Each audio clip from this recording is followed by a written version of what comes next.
Hey everyone, welcome back to CreepyCorner Stories. You know, diving into the dark web is always risky, but sharing these stories with you makes it worth it. I'm curious, where are you watching this from right now? Let me know in the comments below. I've noticed that these kinds of stories hit differently depending on where you are. It might even make the experience a little creepier. So, tell me, are you watching from the safety of your home or somewhere less secure?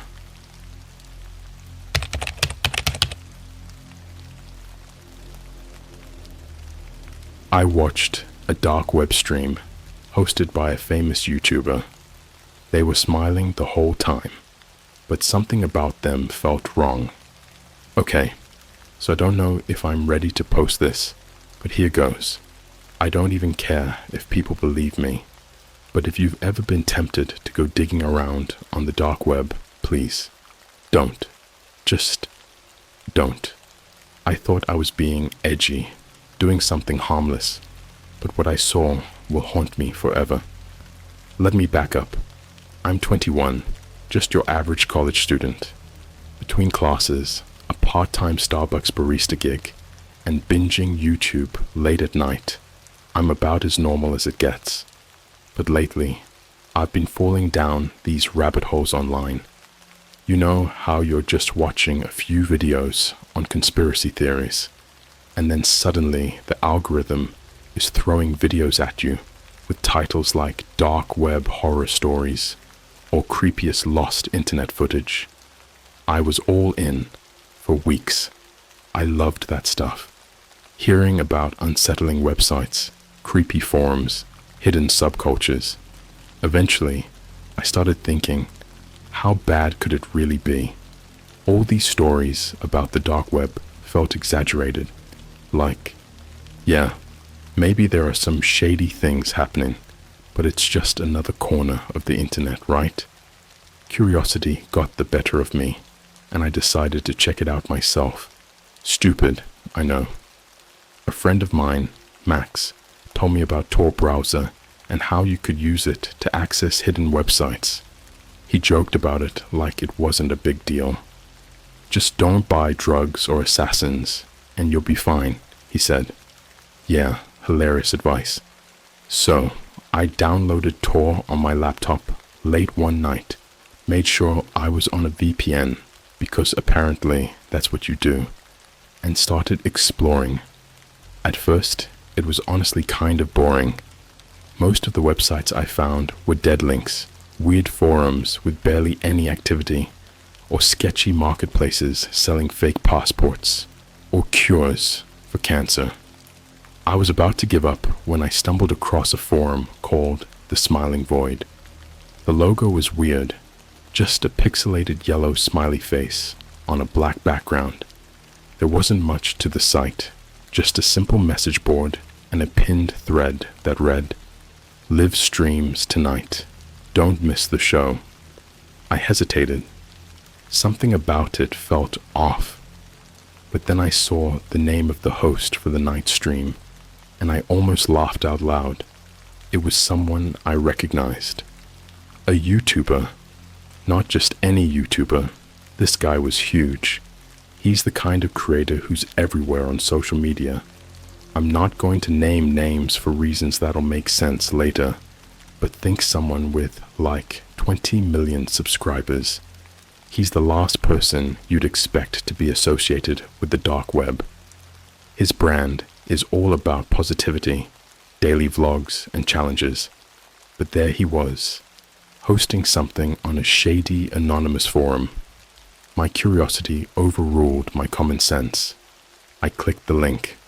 The stream loaded quickly, which surprised me, given how janky most dark websites seemed.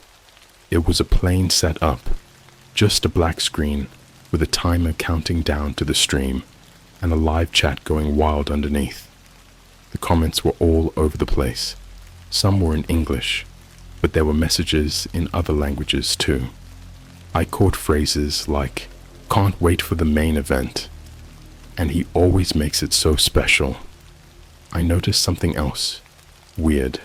A lot of the usernames were just strings of numbers and symbols.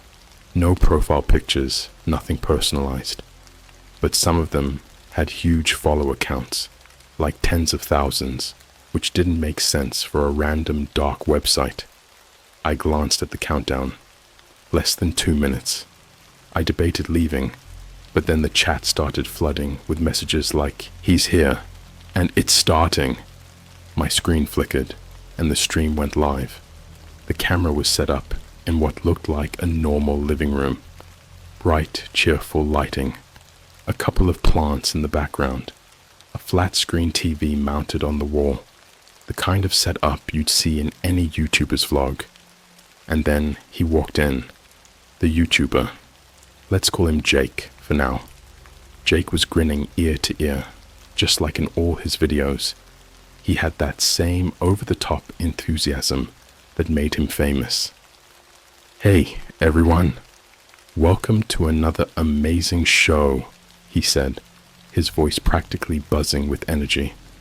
At first, it felt like I'd stumbled onto some weird parody or behind-the-scenes project. Jake was acting exactly like he did on YouTube. Charismatic, upbeat, totally normal. He started chatting with the audience, even calling out usernames from the chat. I saw comments like, "So excited," and "This is my favorite part of the week." But then the vibe shifted. Jake's smile never faltered, but something about it started to feel wrong. His eyes, man, they weren't matching his energy. You know how some people smile with their whole face and it feels genuine? This wasn't that. His eyes were cold, almost blank, like he was just going through the motions. And then he said something that sent a shiver down my spine. "Tonight, we've got something extra special. I know you've all been waiting for this." He turned and walked out of frame for a moment. When he came back, he was holding a small, old-fashioned TV set, the kind with dials. He placed it on the table in front of him, and the camera zoomed in. The screen was static at first, but then an image started to appear. At first, I thought it was just another living room, like his. But the longer I stared, the more details I noticed. The room on the TV wasn't empty. There was someone in it. A man tied to a chair, his head slumped forward. The chat exploded. Comments were pouring in so fast, I could barely read them. Things like, "He's really outdone himself this time," and "It's starting." Jake leaned into the camera, his smile stretching impossibly wide. "Are you ready?" he asked. The screen cut to black. That's where I'm going to stop for now. I need to process everything before I write the next part. Trust me, it only gets worse from here. If you're reading this and you think I'm making it up, fine. I don't care. But if you ever come across a site called The Smiling Void, or anything like it, don't click the link. Don't even think about it. When the screen went black, I thought the stream had ended, like maybe it was just a troll or some kind of prank, but the silence didn't last long. After a few seconds, faint static buzzed through my laptop speakers, followed by strange, rhythmic tapping. It sounded like fingernails drumming on wood. Then, suddenly, the screen lit up again. The camera was now focused on the man tied to the chair. I could see him clearly this time. He was mid-30s maybe, wearing a rumpled hoodie and jeans. His head was hanging low, and he was breathing heavily. You could see his chest rising and falling like he was completely drained of energy. There was blood on his face. His nose looked broken, and one of his eyes was swollen shut. The chat erupted again. People were typing things like, "Finally, and let's see what he does." Someone even wrote, "I hope he lasts longer than the last one." My stomach turned. This wasn't a prank. This was real. Jake came back into the frame, his ever-present grin practically glowing in the harsh light. He clapped his hands together like he was about to start a cooking tutorial. "All right, everyone. Thanks for being patient. Let's get to the good stuff, shall we?" The casual tone in his voice made my skin crawl. It was like he was hosting one of his regular challenge videos. Last to leave the pool wins $10,000. But instead of pool noodles and water balloons, there was a beaten, terrified man in a chair. Jake walked over to the man and crouched down next to him. "Hey, buddy, you ready to give our audience a great show?" He tilted his head and looked into the camera. "He's shy, folks, but don't worry, we'll warm him up." The man didn't respond. He just whimpered softly, barely audible over the static hum in the background. Jake's grin faltered for the first time, just for a split second, and something dark flickered across his face. He leaned in close to the man's ear and whispered something I couldn't make out. Then, out of nowhere, Jake slammed his fist into the man's face. I jumped, nearly knocking over my chair. The sound was sharp and sickening, like a watermelon splitting open. The man groaned, his head snapping back from the force, and blood started trickling from his mouth. Jake stood up and turned to the camera, his smile back in full force. "See? Now he's paying attention." The chat was going insane. People were spamming emojis, clapping hands, fire symbols, laughing faces. Someone even sent a $500 donation with the message, "More, please." That's when I realized this wasn't just a stream. It was a pay-per-view event. People were funding this. At this point, I was shaking. I wanted to close the browser, shut my laptop, and pretend I hadn't seen any of this. But I couldn't look away. It was like being trapped in a nightmare you couldn't wake up from. Jake walked off screen for a moment and came back holding a small, shiny object. It took me a second to realize it was a scalpel. He held it up to the camera, turning it slowly so the blade caught the light. "You guys know how much I love to make things interactive," he said, winking. "So, here's the deal. I've set up a poll in the chat. You get to decide what happens next." Sure enough, a poll appeared at the top of the chat window. The options were horrifying. Cut off a finger, carve something into his skin, pull out a tooth. The votes started flooding in immediately. The chat was a blur of people shouting their preferences, as if they were picking toppings for a pizza. My heart was pounding so hard, I thought I might pass out. Jake checked the results and clapped his hands. "Looks like we've got a winner. Carving it is." He turned to the man in the chair, who was now sobbing quietly. "Don't worry. This won't hurt a bit. Well, maybe just a little." He grabbed the man's arm and rolled up his sleeve, exposing his forearm. The man started thrashing weakly, trying to pull away, but he was too tightly bound. Jake didn't seem to notice or care.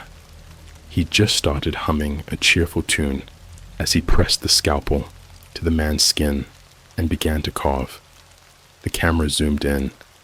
I won't describe what he carved in detail, but it was a symbol, something intricate, almost ritualistic. Blood pooled around the lines as he worked, dripping onto the floor. The man's screams were muffled by the cloth gag in his mouth, but you could still hear the raw agony in his voice. The chat was loving it. People were commenting things like, "He's an artist, and that's his best work yet."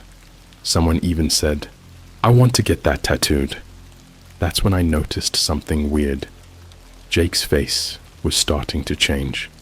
At first, I thought it was just the lighting, but the longer I stared, the more obvious it became. His grin was stretching wider, almost unnaturally so, and his eyes were growing darker like the whites were being swallowed up by his pupils. He wasn't just acting creepy, he was transforming, right there on camera. I wasn't the only one who noticed. The chat started freaking out, too. Messages like, "What's happening to him?" and "Is this part of the show?" were popping up. Jake didn't acknowledge it. He just kept carving, his movements becoming more frantic, almost violent. The man in the chair passed out at some point, his head lolling forward. But Jake didn't stop. He just kept slicing and humming that same tune, his voice growing louder and more distorted with every note. Then, without warning, the screen went black again. I sat there, staring at my reflection in the dark screen, trying to process what I'd just seen. My stomach was in knots, and I felt like I might throw up. The chat was still active though, buzzing with confusion and excitement. People were asking when the stream would come back, if Jake was okay, if this was all part of the act. Before I could even think about closing the browser, a new message appeared on the screen. It was a direct message from Jake. It said, "You stayed for the whole show. Thanks for watching. Now it's your turn." And then my laptop shut itself off. When my laptop shut off, my first instinct was panic. I sat there in the glow of my desk lamp, staring at the dark screen, my breath shallow and uneven. The message Jake sent, "Now it's your turn," was burned into my mind. My hands were trembling so badly I could barely reach for the power button. The laptop powered back on without any issue, but everything felt wrong. It didn't even boot up normally. Instead of the usual logo, a simple plain black screen appeared with a single blinking cursor in the corner, and then a new message popped up. "Stay seated." I froze. I wanted to scream, to call someone, but my voice was caught in my throat. Whoever or whatever was behind this clearly wasn't finished with me. My webcam light blinked on, and that's when I realized they could see me. I reached for a piece of tape to cover the camera, but another message appeared before I could move. "Don't!" I yanked my hand back like the screen had burned me. My heart was pounding in my chest like a jackhammer, and I could feel the sweat pooling at the base of my neck. How did they even get into my computer? Was it something I downloaded when I accessed the stream? Or had they already been there, waiting for me to slip up? The screen changed again. This time, it wasn't text. It was a live feed of me. The camera had zoomed in on my face, showing every bead of sweat, every twitch of fear. The delay was only a fraction of a second, and knowing that someone or something was watching me in real time made my skin crawl. The worst part, in the corner of the feed, I saw the viewer count. It was climbing, fast. Hundreds, then thousands of viewers were watching me, commenting live. The chat filled the right side of my screen. They picked a good one this time. "Look at her shaking, LOL. Is she gonna cry? I bet she cries." I wanted to close the laptop, unplug it, smash it to pieces, anything to make this stop. But I couldn't move. It was like I was paralyzed, held in place by some invisible force. Then the screen flickered again. The chat disappeared, replaced by a single video feed. At first, I couldn't make out what I was looking at. The camera was zoomed in too close, but the image slowly became clearer. It was my front door. I live in a small apartment on the 3rd floor of a basic, run-of-the-mill complex. There's nothing special about it, just a narrow hallway with a row of identical doors. But seeing it on my screen, knowing that someone was there right now, sent my mind spiraling. I leaned forward, squinting at the video feed, trying to see if anyone was outside. At first, it looked empty. Just the plain brown door, the peephole, the doormat. But then I saw it. A shadow moved across the frame, slow and deliberate, like whoever it was wanted me to know they were there. The chat came back, overlaying the video feed. Knock knock. Should we let her answer? Bet she's too scared to open it. The shadow moved closer to the door, and I finally caught a glimpse of them.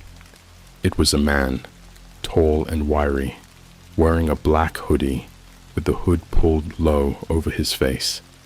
He reached up and gently knocked on the door, the sound reverberating through my apartment like a gunshot. Go away, I shouted, my voice cracking.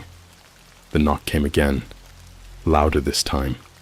I scrambled for my phone, my hand shaking so badly I nearly dropped it. My first thought was to call the police, but when I unlocked the screen, I froze. My phone wasn't working. The screen was glitching, flickering between apps I hadn't opened. My messages, my photos, even my banking app. It was all being accessed remotely, scrolling and clicking faster than I could follow. Then, just like on my laptop, a new message appeared. No cops. I stared at the screen, my mouth dry. They were in my phone too. Of course they were. They had everything. The knock came again, harder this time, followed by a voice. It was Jake. Hey there, he called out, his voice muffled but unmistakable. We're all waiting for you. Don't keep us in suspense. I felt a wave of nausea. This couldn't be happening. Jake was just a guy on YouTube, a famous guy. How could he be involved in something like this? And how the hell was he at my door? The chat was going wild. Open it already. She's so boring, LOL. I hope Jake makes her scream. Suddenly, the video feed switched again. This time, it was inside my apartment building. The camera was positioned in the stairwell, showing the man in the hoodie climbing up to my floor. I could hear his footsteps echoing faintly through the walls. Another camera cut. Now it was the hallway, just outside my door. The man stopped in front of it, tilting his head slightly as he stared at the peephole. Last chance, Jake said, his voice closer now. It wasn't just coming from the video. It was coming from outside my door. I don't know what came over me, but I snapped. All the fear, all the anxiety, it boiled over into pure panic.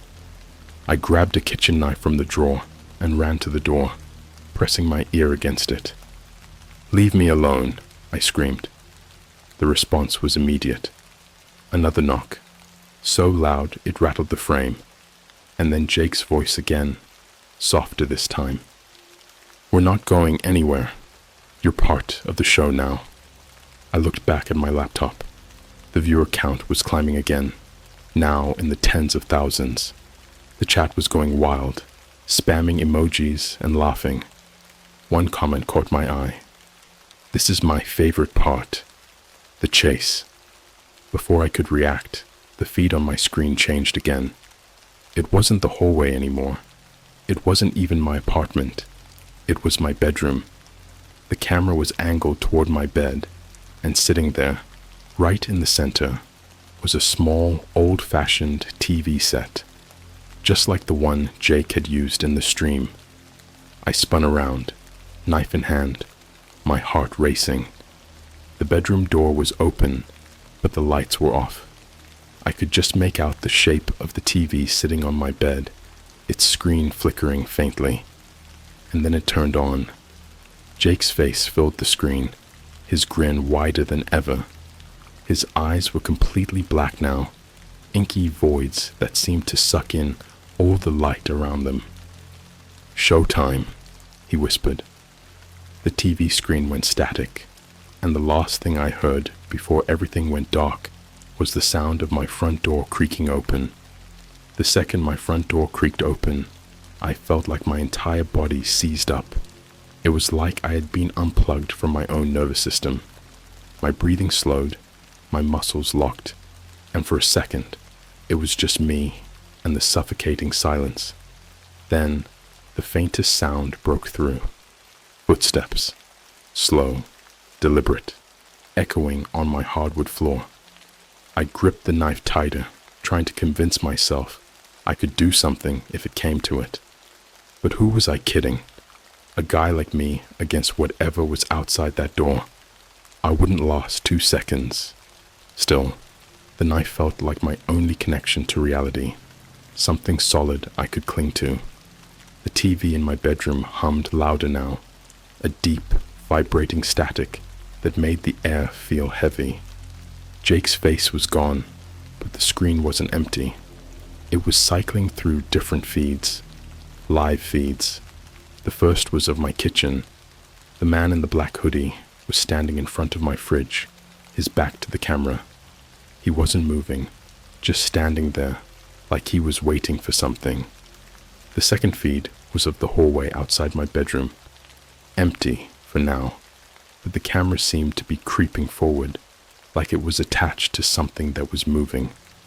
The third feed was of my bathroom, showing the shower curtain fluttering slightly, even though there was no draft. The chat popped up on the TV screen, just as chaotic as before. She's gonna lose it. $10 says she hides under the bed. Run, girl, run! The footsteps grew louder. Whoever it was wasn't in a rush. They were savoring this, taking their time. The thought made me want to throw up. I don't know what possessed me to do what I did next. Maybe it was pure adrenaline, or maybe I had just completely lost my mind, but I decided I wasn't going to sit there and wait for whatever was coming. I gritted my teeth, tightened my grip on the knife, and crept toward the bedroom door. The hallway was empty, just like in the feed, but the sound of footsteps was louder now. The pacing felt erratic, like whoever was out there was deliberately messing with me, stepping faster, then slower, then stopping altogether before starting again. I glanced at the kitchen feed on the TV. The man in the hoodie was still standing in front of my fridge, but now he had something in his hand, a jar of peanut butter. It was such a bizarre detail that for a second I almost laughed, until I noticed he wasn't holding it normally. His fingers were sunk into the jar, clawing at the peanut butter like it was clay. The hallway feed flashed again, and that's when I saw it. The camera was definitely moving, creeping closer to my bedroom door. I didn't know what was pushing it forward, but I could hear the faint scrape of metal against wood, in perfect sync with the footage. The third feed, the bathroom one, was worse. The shower curtain was pulled back slightly now, revealing a hand gripping the edge. Whoever was behind it was just barely visible. Long, gnarled fingers, pale as death. They were tapping lightly against the porcelain tub, the same rhythmic pattern I'd heard earlier. The knock came again, this time on my bedroom door. 3 sharp raps that made me jump out of my skin. I froze, staring at the door. My hand tightened around the knife so hard, my knuckles turned white. Another knock, louder this time, and then Jake's voice. "You're being rude," he said, his tone playful but cold. "We all came to see you, and you're hiding in here like a scared little mouse." The chat went wild. "Open up, open up, open up. She's not gonna make it. Jake's about to lose his patience, LOL." The third knock wasn't a knock at all. It was a slam, so hard the door rattled in its frame. I stumbled back, bumping into the TV. The screen flickered, and Jake's face returned, filling the room with his twisted grin. "You don't have to make this difficult," he said, tilting his head. His eyes were completely black now, twin voids that seemed to pulse with something alive. "We just want to play." The screen cut to the kitchen feed again. The man in the hoodie was gone. The next few seconds were a blur. I heard something crash in the living room, followed by the sound of glass shattering. My first thought was my window. I didn't know how many of them there were, but clearly they weren't all coming through the door. I did the only thing I could think of. I bolted for the closet, yanking the door open and slipping inside just as my bedroom door slammed open behind me. I clamped a hand over my mouth, trying to muffle my breathing. Through the slats in the closet door, I could see the bedroom. Jake was there, but it wasn't just Jake. He looked different now, almost unrecognizable. His face was still frozen in that impossibly wide grin, but his skin was stretched too tight over his bones, like he'd been pulled from the inside out. His arms were too long, his fingers gnarled and claw-like. He moved with a jerky, unnatural gait, like a puppet being dragged on strings. Behind him, the man in the hoodie stepped into the room, his face still hidden. But it wasn't just them. There was something else. A third figure, crouched low to the ground, crawling on all fours like an animal. Its skin was slick and gray, its limbs unnaturally long and bent in the wrong places. It moved quickly, darting into the shadows of the room like it was hunting. The chat was still running on the TV, and I realized with growing horror that they weren't just watching me. They were watching the whole apartment. "She's in the closet.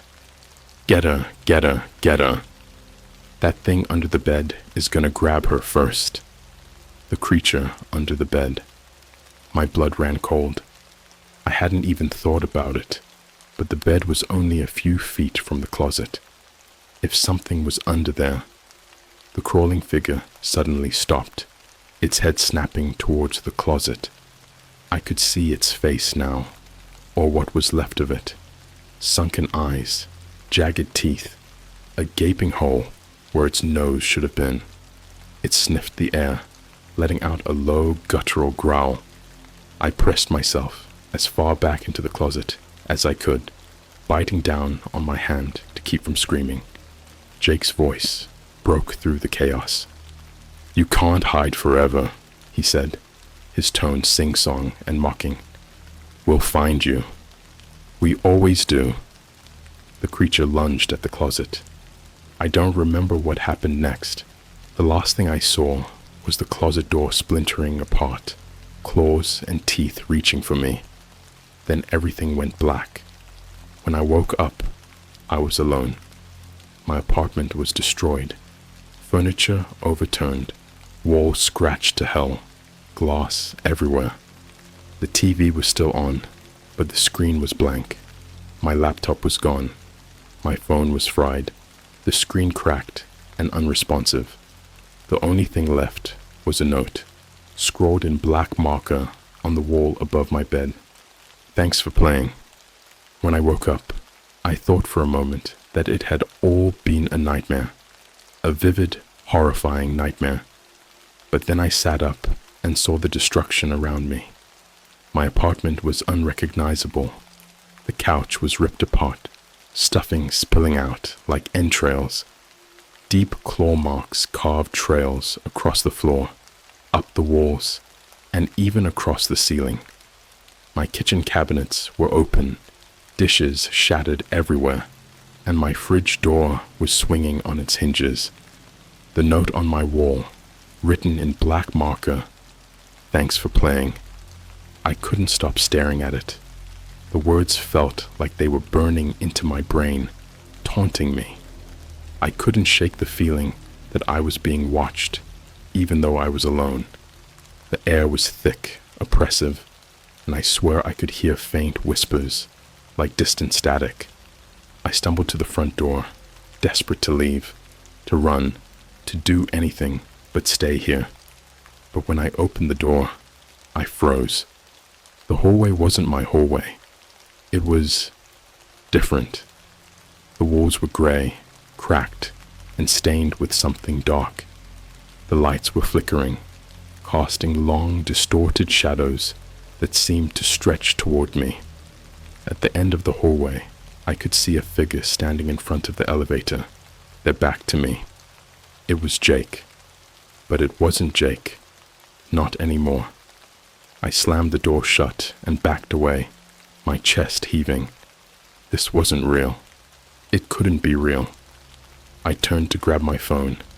Maybe I could call for help, but remembered it was fried, completely useless.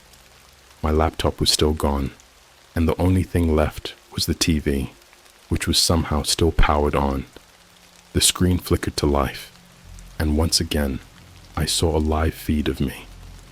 This time, it wasn't just my face. The camera was wide angle, showing me standing in the middle of my destroyed living room, staring at the screen. But the image wasn't static. It was lagging slightly, like it was deliberately out of sync. And then I saw it. Something moved behind me. I spun around, knife in hand, but there was nothing there. Just the wreckage of my apartment and the eerie, suffocating silence. My eyes darted to the corners of the room, to the shadows pooling under the furniture, but they were empty. When I turned back to the TV, the feed had changed again. It was no longer showing me. It was showing my hallway.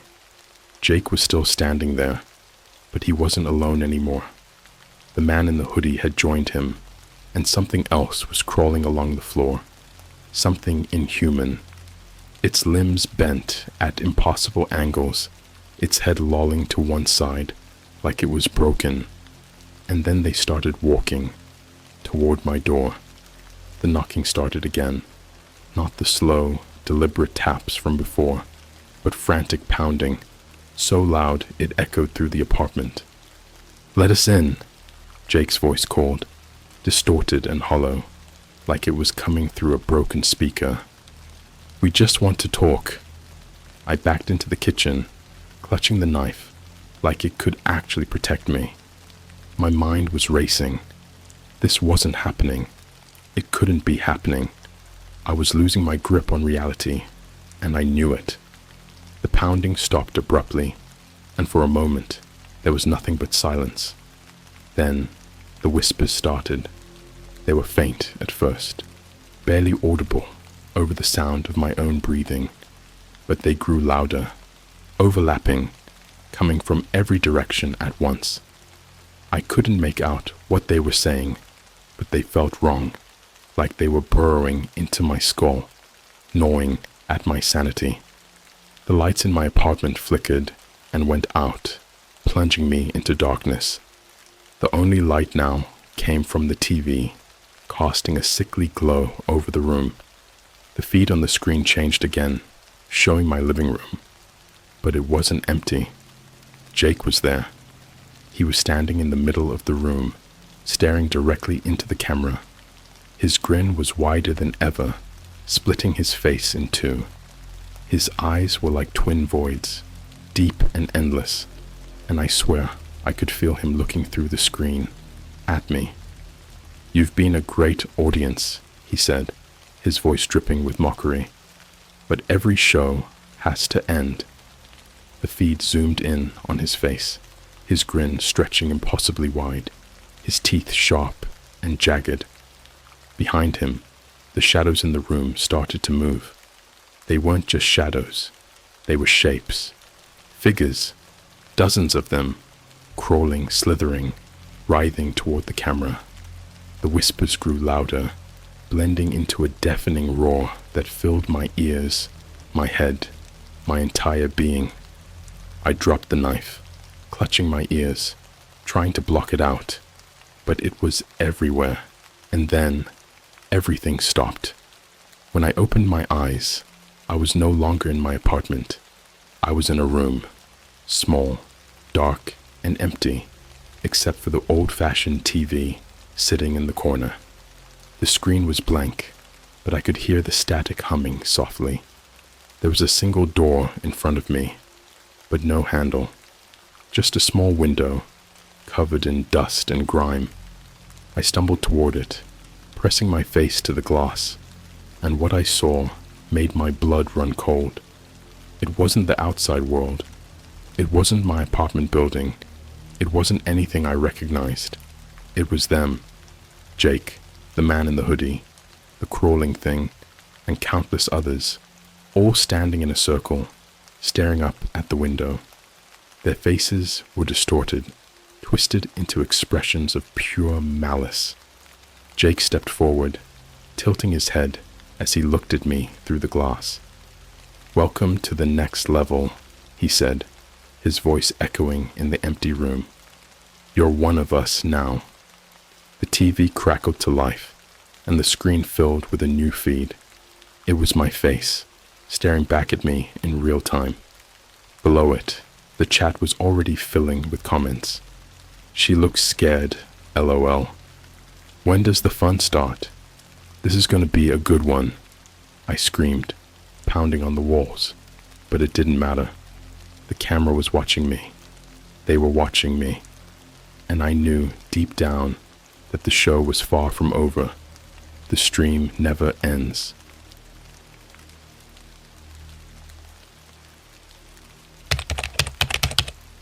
I paid a dark web hacker to find my missing friend. The location they sent me was my own house. I guess this whole thing started about a month ago. My best friend, Mark, just disappeared. One minute we were laughing over bad TikTok trends at our usual Starbucks hangout. The next he was completely off the grid. No texts, no snaps, nothing. At first, I didn't think much of it. I mean, Mark was always one of those live in the moment guys. He'd delete his social media for weeks just to detox. So I figured he was doing one of his weird tech cleanses again. But when I swung by his apartment to bug him about it, everything felt off. His apartment wasn't messy. It was sterile, like someone had wiped the place down to hide something. His laptop was gone, which was weird, but the thing that really freaked me out, his phone was sitting on the counter, still charging. Mark never left his phone behind. Ever. The guy had a literal meltdown once when he thought he left it at a McDonald's 5 minutes away. That's when I knew something was seriously wrong. I called the cops, but you know how that goes. They shrugged it off as maybe he just needed some space, or he's an adult, he'll come back. I even tried filing a missing persons report, but without any evidence of foul play, it went nowhere. It was like Mark just vanished into thin air. The days turned into weeks, and I started to feel like I was losing my mind. I couldn't sleep. I couldn't eat.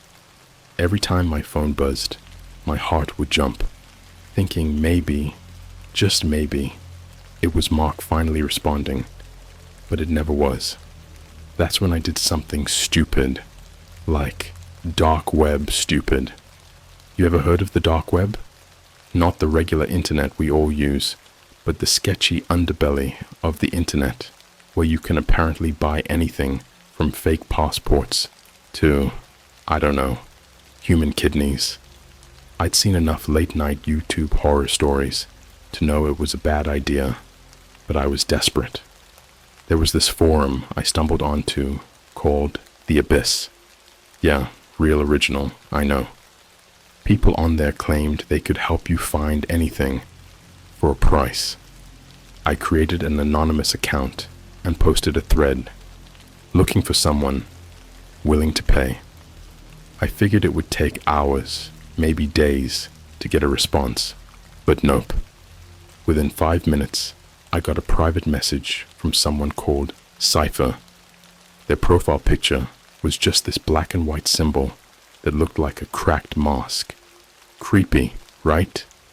Cypher's message was straight to the point. I can help you. $500 in Bitcoin up front. Send details. Now, I'm not proud of what I did next. I sold my old PS5 to scrape together the $500 and figured out how to buy Bitcoin, which, by the way, is way more complicated than it should be. I sent the payment along with everything I knew about Mark. His full name, his Instagram handle, his apartment address, even the name of his dog. Cypher didn't ask any questions. They just said, "You'll have your answer in 72 hours." And that was it. No small talk. No, thanks for your business. Just radio silence. Those 3 days felt like an eternity. Every noise in my apartment made me jump. I started triple checking the locks on my doors and windows like I was expecting someone or something to show up. And then, at exactly 72 hours later, I got an email. It was from Cypher. The subject line just said, "We found him." My hands were shaking so bad I could barely click on the email. The message inside was short. "Your friend is closer than you think. Location attached." There was a link at the bottom. Against every ounce of common sense, I clicked it. It opened up Google Maps, zoomed into a location with pinpoint precision, and that's when my blood ran cold. The location wasn't some abandoned warehouse or sketchy alleyway. It wasn't even Mark's apartment. It was my house. I don't know how long I just sat there, staring at the screen. My first thought was, this has to be a mistake. But then I started thinking about all the weird stuff that had been happening around my place.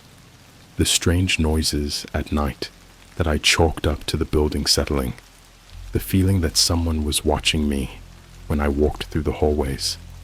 And the worst part? My roommate Sarah had moved out 2 weeks ago, but I still felt like I wasn't alone.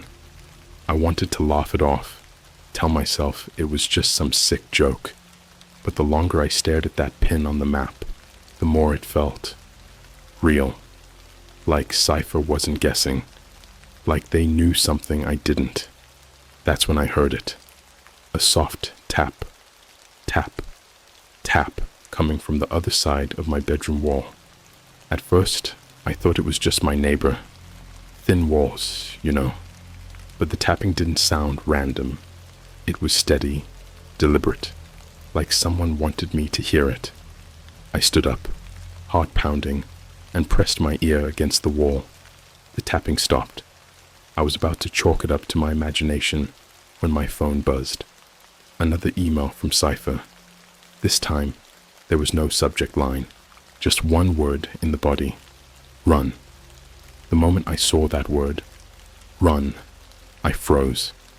It wasn't just the message itself that terrified me. It was the timing.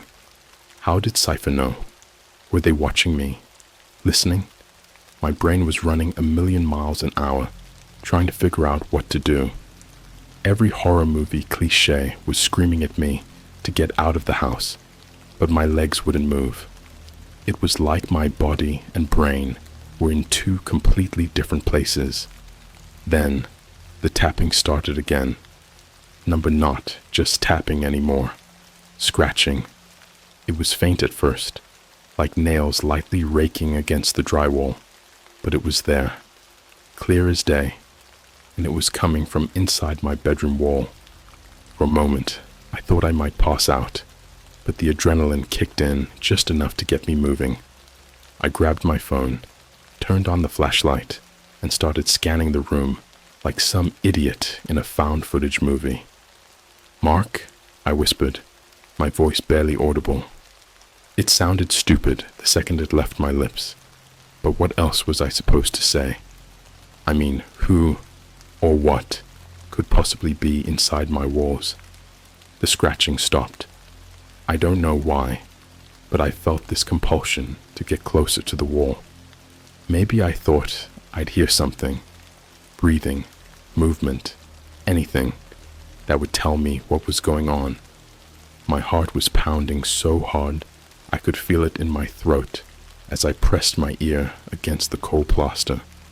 At first, it was just silence, heavy, suffocating silence. But then I heard it, a voice. I swear to God, it was a voice, muffled but unmistakable. Someone was whispering, just on the other side of the wall. I couldn't make out the words, but it wasn't random. It was like they were having a conversation with themselves. My first instinct was to call the cops, but then I remembered the last time I tried to report Mark missing. What was I supposed to say this time? Hi, yeah, there's someone living in my walls, and I think it might be my missing friend. They'd laugh me off the phone.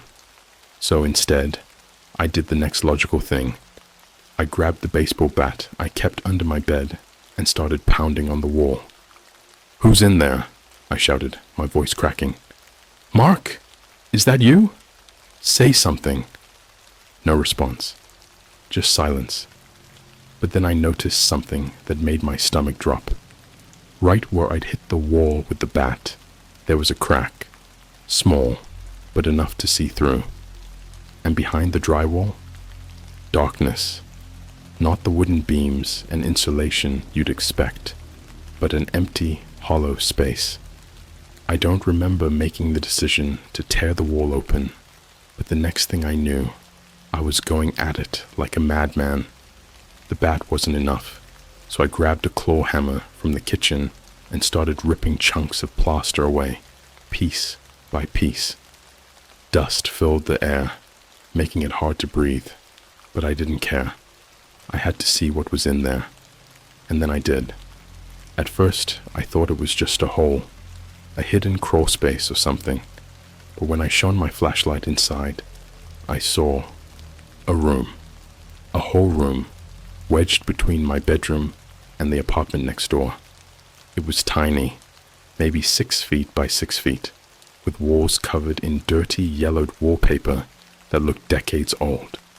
The floor was littered with trash, wrappers, empty cans, and what looked like bones? Small ones, like chicken bones. At least, I hoped they were chicken bones. But the thing that really made my skin crawl? There was a mattress shoved into the corner, stained and sagging, with a single pillow on top. And on the pillow, a phone. Not just any phone. Mark's phone.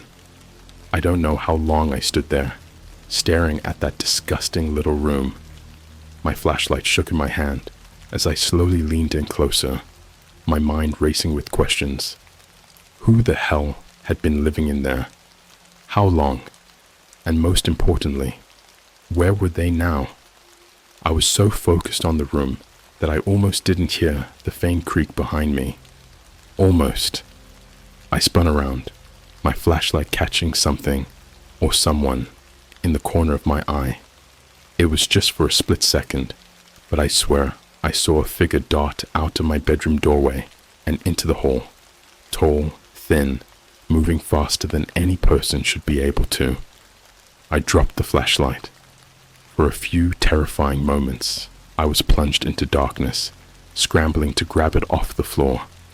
My hands were shaking so badly that I almost dropped it again when I finally managed to turn it back on. The hallway was empty. I told myself it was just my imagination, that the stress and exhaustion were making me see things. But deep down, I knew better. Someone was in my apartment. Someone who knew I'd found their hiding spot. I wanted to get out, but the thought of walking through that dark hallway made my stomach churn. What if they were waiting for me? What if they were just standing there, in the shadows, watching? My phone buzzed again. Another email from Cypher. This time, there was no text, just a video attachment. My hands were trembling so badly, I could barely hit play. The video was grainy, black and white, like it had been filmed on a cheap security camera. It showed a man tied to a chair in what looked like a basement, his head hanging limp. His face was covered by a dirty burlap sack, but I didn't need to see his face to know who it was. It was Mark. The video cut out after just a few seconds, but the last frame was burned into my mind. Mark's head snapping up, the burlap sack slipping just enough for me to see his face. His eyes were wide with terror, his mouth twisted into a silent scream, and behind him, a shadowy figure, holding what looked like a long, curved blade. Before I could even process what I'd just seen, my phone buzzed again. Another email. This time, the subject line said, "They're here." I didn't need to look to know what they meant. I could feel it, the weight of someone watching me. Slowly, I turned toward the bedroom doorway, and there they were. A man, impossibly thin, standing perfectly still in the hallway. His face was pale and stretched, like a plastic mask melted over bone. His eyes were dark pits, unblinking, fixed directly on me. He didn't move. He didn't speak. He just stood there, blocking the only way out, and in his hand, the same long curved blade from the video. I didn't move. I couldn't. The man in the hallway was like a statue, carved from something sick and wrong, his long fingers tightening around that blade. My flashlight was still in my hand, its beam shaking as it caught the glint of the metal. He didn't flinch, didn't blink. He just watched me. That's when I realized something horrifying. He wasn't breathing. There was no rise and fall of his chest, no fog of breath in the cold air. It was like he wasn't alive, but he was there, impossibly real, his body slightly swaying like a broken marionette. I stepped back instinctively, my heel crunching on a shard of drywall from where I'd ripped open the wall. That sound, so small, so insignificant, was enough. His head snapped to the side, inhumanly fast, like he'd been waiting for it. And then, slowly, he began to step forward. His movements were wrong, too fluid, too quiet. The wooden floorboards didn't creak beneath his feet like they should have. He didn't make a single sound, and yet every step he took sent a wave of cold, electric terror through my body. It wasn't the kind of fear you get in normal situations, like when you're about to miss a step on the stairs or hear something in the dark. This was primal, the kind of fear that makes your body scream at you to run, even when your legs feel like lead. But I didn't run. Not yet. I don't know why. Maybe I thought if I didn't move, he wouldn't move. Like one of those horror games where the monster only comes after you if you look away. But then he tilted his head, just slightly, and raised the blade, letting it scrape against the doorframe as he stepped fully into the room. That sound. I'll never forget that sound. It wasn't like a normal scrape of metal on wood. It was deeper, slower, like the blade itself was alive and savoring every moment. It was enough to snap me out of my frozen state. "Stay back!" I screamed, raising the flashlight like it was going to do something. My voice sounded alien, shaky and small in the suffocating quiet of the room. He didn't stay back. I don't even remember making the decision to run, but the next thing I knew, I was bolting for the door, my heart hammering in my chest. I didn't dare look behind me, but I could feel him there. Close. Too close. The hallway stretched out in front of me, like a nightmare, longer than it should have been, twisting and warping as I sprinted for the front door. When I reached it, my hands fumbled with the lock. My fingers felt clumsy and weak, like they didn't belong to me anymore. Behind me, I could hear the soft tap, tap, tap of bare feet on the floor, getting closer. He wasn't running. He didn't need to. He knew he had all the time in the world. Finally, the lock clicked, and I yanked the door open, practically throwing myself into the hallway of my apartment building. It was empty, eerily quiet, the flickering fluorescent lights casting long shadows on the cracked linoleum floor. I slammed the door behind me and ran, not stopping until I reached the stairwell. I burst onto the street like a madman, gasping for air, the cold night slicing through my lungs. My apartment building loomed behind me, a black monolith against the cloudy sky. Every window felt like a pair of eyes, watching, waiting, but the street was deserted. No cars, no people, just rows of darkened storefronts and streetlights that buzzed faintly in the distance. I pulled out my phone, my hands shaking so badly I could barely unlock the screen. I needed help. Police. Anyone. But as I opened the dialer, my phone buzzed again. Another email. My stomach dropped. I didn't want to look, but I couldn't stop myself. The subject line was empty again, and the message inside was short. He's not the only one. Before I could even process what that meant, my phone buzzed again.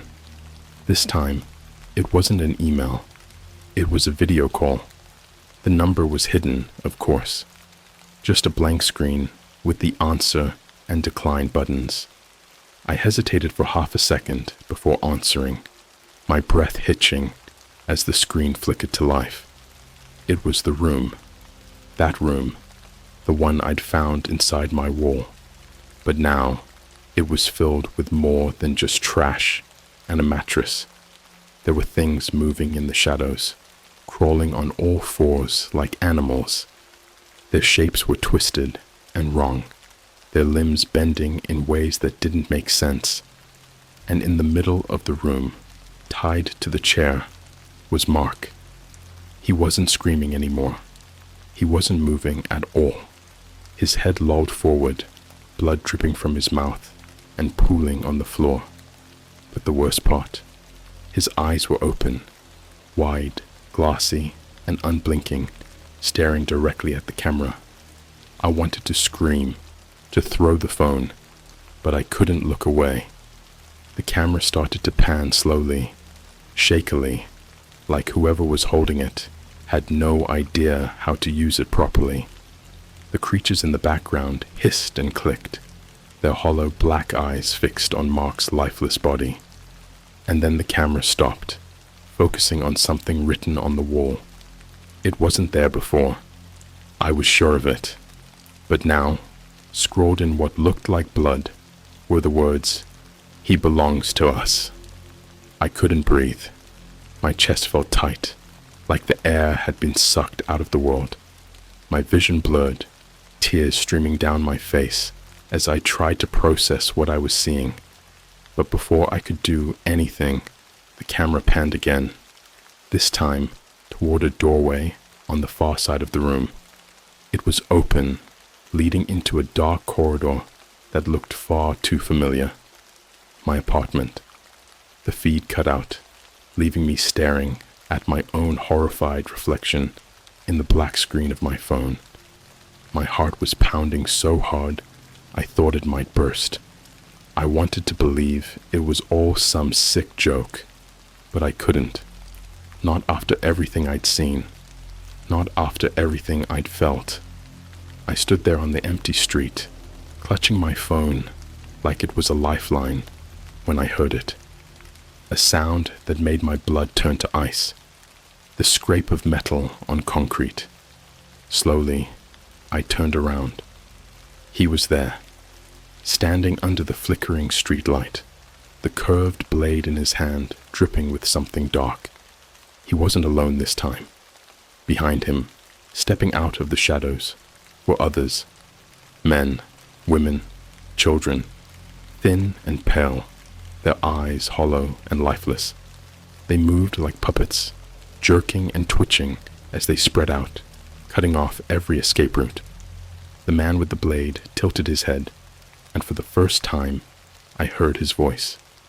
Low, guttural, and filled with something I can only describe as hunger. Run! The word echoed in my mind. Run. But there was nowhere to run. The street that had seemed so quiet just moments ago now felt like a death trap.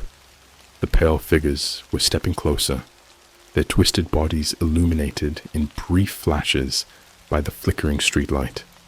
They moved in jerks and spasms, like they weren't entirely used to their own limbs.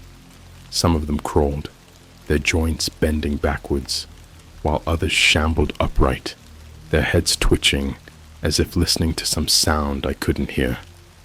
And then there was him, the man with the blade. He didn't rush me. He didn't need to. He just stood there, letting his entourage close the distance. That twisted grin on his face, stretched impossibly wide, told me he was enjoying this. He wanted me to feel trapped. He wanted me to panic. And it worked. I backed away instinctively, my phone clutched so tightly in my hand that I thought it might shatter. My flashlight was still in my pocket, but I didn't dare reach for it. What good would it do against this? My heart was hammering in my chest as I turned and bolted toward the only place that seemed remotely safe, the 24-hour convenience store at the end of the block. I didn't think. I just ran, the sound of those warped figures behind me making my skin crawl. Their footsteps weren't normal. It was this uneven rhythm of shuffling, scraping, and thudding, like some of them were dragging themselves across the pavement. One of them let out this horrible, guttural noise, a cross between a laugh and a scream, and I nearly tripped over my own feet. When I reached the store, I practically slammed into the glass door. It was locked. No, no, no, I muttered, my breath fogging up the glass as I banged on it with my fists. Come on, open up. The fluorescent lights inside buzzed faintly, casting everything in a sickly, pale glow. I could see the bored-looking cashier behind the counter, scrolling on their phone, completely oblivious to the nightmare unfolding outside. Help me, I screamed, but my voice was barely more than a ragged gasp. The figures were getting closer. I could feel them, their cold presence creeping up behind me, like a shadow I couldn't escape. That's when I felt it. A hand, cold, skeletal, and impossibly strong, it clamped down on my shoulder. The smell hit me next, a mix of rot and something metallic, like old pennies. I spun around, swinging my phone like a weapon, and it connected with something solid. The figure that had grabbed me staggered back, its face barely human, just a stretched canvas of pale skin and sunken black pits where its eyes should have been. But it didn't fall. It just tilted its head at me, as if amused, before lunging again. This time, I didn't fight. I ran. I didn't know where I was going. My body was on autopilot, adrenaline and sheer terror propelling me forward. I ducked into an alleyway, the cold, damp air hitting my face like a slap. The darkness swallowed me whole, but I didn't stop. I kept running, my feet splashing through puddles and kicking over trash. The sounds behind me were getting louder. Footsteps, low growls, and that horrible scraping of metal on concrete. Then I saw it. At the end of the alley, a metal fire escape ladder hanging just low enough for me to reach. Without thinking, I jumped, my fingers just barely catching the bottom rung. My arms screamed in protest as I hauled myself up, the ladder creaking under my weight. Below me, the pale figures poured into the alley like a tide of rotting flesh. They didn't hesitate. They started climbing. I scrambled up the fire escape, nearly slipping on the wet metal. My hands were slick with sweat, my breath coming in short, ragged gasps. By the time I reached the rooftop, my legs felt like jelly. I collapsed onto the gravel, my chest heaving as I stared up at the cloudy night sky. But I couldn't rest. Not yet. The ladder rattled violently as the first of them reached the top. I stumbled to my feet, looking around desperately for anything I could use to defend myself. The rooftop was barren, except for a rusted ventilation unit, and a pile of old wooden planks. I grabbed one of the planks, a long splintered piece of wood, and held it in front of me like a weapon. The first figure pulled itself over the edge of the roof, its head snapping toward me with that unnatural jerky movement. Up close, I could see its skin, if you could even call it that. It was stretched tight over its bones, riddled with cracks and patches of decay. Its mouth opened impossibly wide, revealing rows of jagged, blackened teeth. I swung the plank as hard as I could, and it connected with the thing's head. The sound it made was sickening, a wet crack, and the figure fell backward, tumbling off the roof. But the others kept coming. There were too many of them. For every one I knocked down, 2 more took its place. And then he appeared, the man with the blade. He climbed onto the roof like he was weightless, his long coat billowing in the wind. His grin hadn't faltered, and his eyes, those dark, empty voids, were locked onto me. "Why are you doing this?" I shouted, my voice breaking. "What do you want?" He didn't answer. He just raised the blade, pointing it at me, like a conductor signaling the start of a symphony. And then they rushed me. I fought like hell, swinging the plank until my arms felt like they were going to fall off. But it didn't matter. They overwhelmed me, their cold hands grabbing at my arms, my legs, my face. I screamed, thrashing against them, but they were too strong. They dragged me to the ground, their twisted faces pressing closer, their hollow eyes staring straight into my soul. I thought I was going to die, or worse. But then, out of nowhere, a blinding light flooded the rooftop. The figures recoiled, hissing and screeching as the light hit them. I shielded my eyes, trying to see where it was coming from, and that's when I heard it. A voice, deep and distorted, booming over a speaker. "Step away from him." The figures hesitated, their heads snapping toward the source of the light. Even the man with the blade seemed momentarily stunned. I turned my head and saw a black van parked in the alley below, its high beam headlights cutting through the darkness.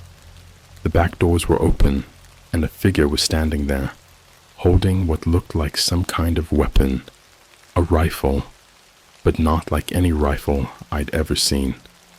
The man with the blade hissed, his grin finally fading.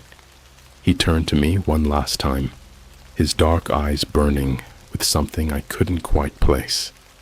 And then, without a word, he stepped back, vanishing into the shadows as quickly as he'd appeared. The others followed, retreating like a swarm of insects scattering under a bright light. I didn't wait to see what would happen next. I scrambled to my feet, my entire body shaking, and stumbled toward the edge of the roof. The figure from the van shouted something, but I couldn't make it out over the pounding in my ears. All I knew was that, for the first time in hours, I had a chance to escape. As I climbed down the fire escape, I glanced back over my shoulder. The rooftop was empty, but I knew this wasn't over. Whatever they were, wherever they'd come from, they weren't done with me. Not yet. I stumbled down the fire escape, like a drunk, my legs barely holding me up. My body was on autopilot, just trying to keep moving, keep breathing. The van's headlights painted the alleyway in sharp, flickering light, and the figure standing by the open doors was waiting for me. I couldn't see their face, but they were tall, dressed in black tactical gear, and they held that strange rifle with the confidence of someone who knew how to use it. "Get in!" they barked, their voice muffled by some kind of mask. I hesitated. My mind was screaming not to trust them. After everything I'd just been through, how could I trust anyone? But then I glanced behind me. The alley was empty. but I could still feel the presence of those things. They weren't gone. Not really. They were watching, waiting. They'd be back. So, I got in. The van smelled like chemicals and metal. The back was filled with equipment I couldn't even begin to understand. Monitors, wires, strange devices humming with soft blue light. The doors slammed shut behind me, plunging us into darkness, and the figure climbed into the driver's seat, starting the engine without another word. "What the hell is going on?" I demanded, my voice hoarse. "Who are you? What were those things?" They didn't answer. The van lurched forward, speeding down the empty streets, and I was thrown against the side. I tried to steady myself, but the adrenaline was fading fast, leaving me with nothing but exhaustion and a bone-deep terror I couldn't shake. Finally, after what felt like an eternity, the figure spoke. Their voice was calm, detached, like they were explaining something they'd said 1,000 times before. "You've been marked." The words hit me like a punch to the gut. Marked? What the hell does that mean? They glanced at me in the rearview mirror, their eyes barely visible behind the tinted lenses of their mask. "You interacted with something you shouldn't have. Someone you shouldn't have. And now they know you exist." "Who? Those things? That guy with the knife?" The figure didn't answer. Instead, they reached over and flipped a switch on the dashboard. One of the monitors in the back of the van flickered to life, displaying a grainy black and white video feed. My stomach dropped when I realized what I was looking at. It was my apartment. The camera was pointed directly at my bedroom window, the curtains blowing gently in the night breeze. The room was dark, empty. For a moment, I thought maybe, just maybe, I was safe. Then the screen flickered, and they appeared. One by one, the pale figures emerged from the shadows, crawling out of corners and cracks like cockroaches. They moved with that same unnatural jerky rhythm, their hollow eyes scanning the room. And then the man with the blade stepped into frame, his grin wider than ever. He walked up to the camera, tilting his head as if he could see me through the screen. "He's not going to stop," the figure driving the van said, their tone almost sympathetic. "Not until you're dead. Or worse." I felt sick. My entire body was trembling, my mind racing as I tried to process what I was seeing. Why? Why me? I just wanted to find my friend. The figure sighed, like they'd heard this before. "It's never just about what you want. The second you reached out to Cypher, you opened a door. And once it's open," they trailed off, gripping the wheel tighter. "There's no closing it." "Cypher," I muttered, the name tasting like ash in my mouth. "Who are they? What do they have to do with this?" "They're the bait," the figure said simply. "A lure to find people like you. The desperate ones. The ones who are willing to pay any price for answers." I wanted to argue, to tell them they were wrong, but deep down, I knew they weren't. I'd been so desperate to find Mark that I hadn't cared about the risks. And now, he was gone, and I was next. The van screeched to a halt, and the driver turned to face me. For the first time, they pulled off their mask, revealing a face that was somehow both ordinary and unsettling. Sharp features, tired eyes, a faint scar running along their jaw. They didn't look like a hero. They looked like someone who'd been fighting a war no one else could see. "We're here," they said. I looked out the window and felt my heart sink. We weren't in some safe house or bunker like I'd hoped. We were back at my apartment. The building loomed over us, its windows dark and lifeless. It felt wrong, like it was waiting for me. "You can't be serious," I said, my voice shaking. "I'm not going back in there." "You don't have a choice," they replied. "They're tied to you. Running won't change that. The only way to end this is to face them." "End this?" I shouted. "How the hell am I supposed to end this? They're monsters. I'm just some guy. I can't." They cut me off, their voice sharp and commanding. "If you don't do this, they'll keep coming. And not just for you. Anyone you've ever cared about. Anyone you've ever known. Do you really want that?" I didn't answer. I couldn't. The thought of those things, those people, going after my family, my friends. It was too much. I swallowed hard, forcing myself to nod. "Good," they said. "Take this." They handed me a small device, about the size of a remote control, with a single red button in the center. "When you're ready, press the button. It'll draw them to you. All of them. And then what?" I asked, my voice barely above a whisper. The figure didn't answer. They just opened the van door and motioned for me to get out. The walk back to my apartment felt like marching to my own execution. The hallways were darker than I remembered, the air heavier. Every step echoed, the sound bouncing off the walls like a death knell. When I reached my door, I hesitated, my hand hovering over the doorknob. This is it, I thought. This is how I die.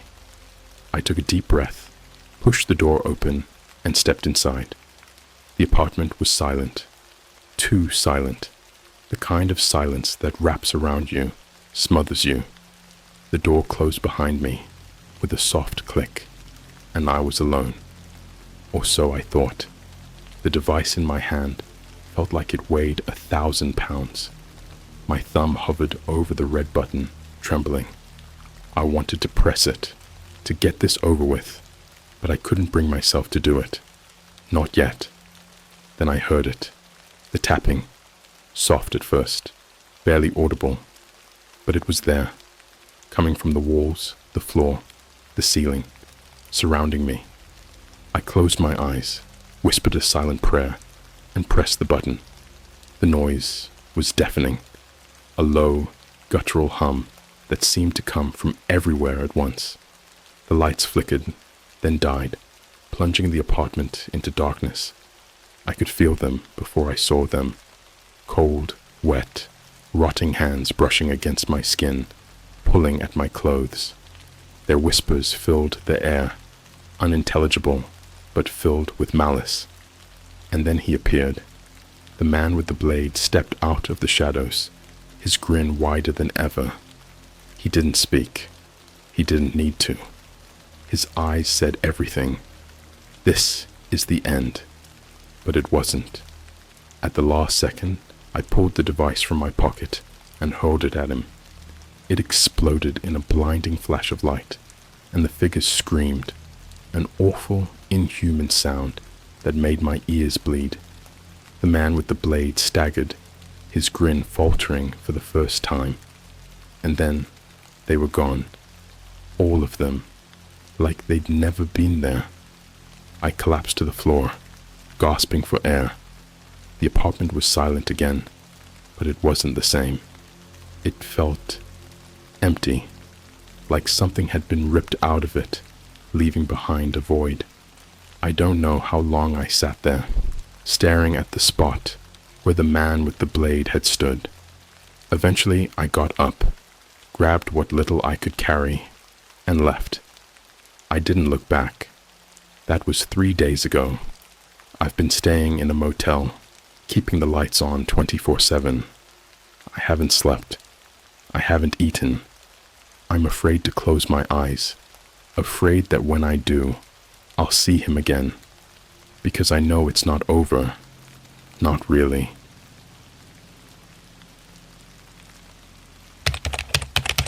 I downloaded a rare dark web file called Santa's Naughty List.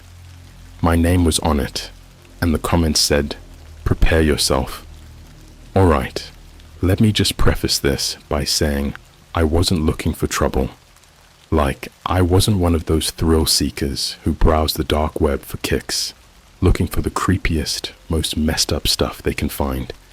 Honestly, I'm just a regular guy, 25, working a boring IT job, living in a pretty forgettable suburb.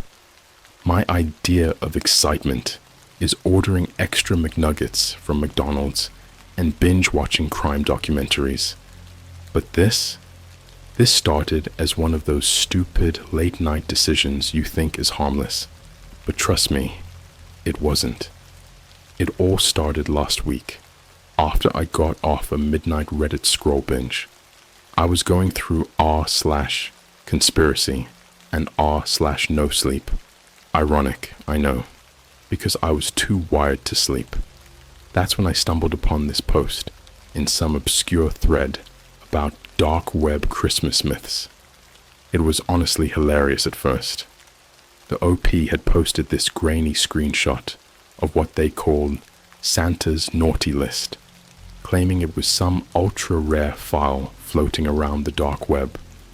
The comments were full of people debating if it was real, with half of them saying it was just a dumb creepypasta. But there was one comment that stuck with me. The file is real. I downloaded it once. If your name's on it, don't ignore it. You've been warned. I mean, come on, right? It sounded like something out of a bad Netflix thriller. But the curiosity got to me. I didn't even believe in half the stuff people said about the dark web. I've been on there a couple of times before, mostly for stupid reasons, like trying to buy a knockoff smartwatch, or just seeing what all the hype was about. It's not as glamorous or terrifying as people think. At least, that's what I thought back then. So, like an idiot, I decided to check it out. I spent the next couple of hours scouring forums and sketchy marketplaces, and I finally found a link to what looked like a shared archive called Santa's Naughty List. It had this super generic description. Find out who's naughty or nice this year. Warning, not for the faint-hearted. And yeah, I should have stopped there. I should have just closed my laptop and watched some dumb TikTok videos until I fell asleep. But something about it felt off. It wasn't even Christmas yet. It was early December, but there was this weird buzz in the air. You know, like when you sense something is about to go wrong, but can't explain why. Yeah, that. Anyway, I downloaded the file. It was small, like a few megabytes, and it came in a zip folder. When I opened it, there was only one text file inside called naughtylist2023.txt. I hesitated, like my heart was racing for no reason at all, and my palms were getting sweaty. But it was just a text file, right? I double-clicked it, and the file opened up in Notepad. The first thing I noticed was how long it was. The list had thousands, maybe tens of thousands, of names, all written in plain black text, like something straight out of a Microsoft Excel document. There were first and last names, sometimes even middle initials, and each name had a comment written next to it. Most of the comments were normal, even silly. Stuff like, Sarah K. snuck into the neighbor's pool. Jason L. cheated on a history test. It went on like this for pages, and for a moment, I thought the whole thing was some elaborate joke. But then I searched for my name. I typed Daniel S. into the search bar, not really expecting anything. But when the search landed on my name, I felt my stomach drop. There it was, Daniel S. Prepare yourself. That's all it said. No context, no explanation, just those two words. I tried to laugh it off, telling myself it had to be a coincidence. There are a million Daniels in the world, and probably hundreds of Daniel S. But the more I stared at it, the more that weird, uneasy feeling crept in. It was like the screen itself was watching me, judging me, And that's when I noticed something else. Something that made my breath catch in my throat. The file wasn't static. I swear to God, the names and comments were shifting, like the text was alive. It was subtle, but every few seconds, I'd notice a name disappear, or a comment change. It was like the list was updating itself in real time. Then I scrolled back to my name. The comment had changed. It now said, "We're coming." I slammed my laptop shut so hard, it made this loud clap that echoed through my tiny apartment. I just sat there for a minute, staring at the screen like it was going to explode or something. My brain kept trying to make sense of what I'd just seen. "We're coming." What did that even mean?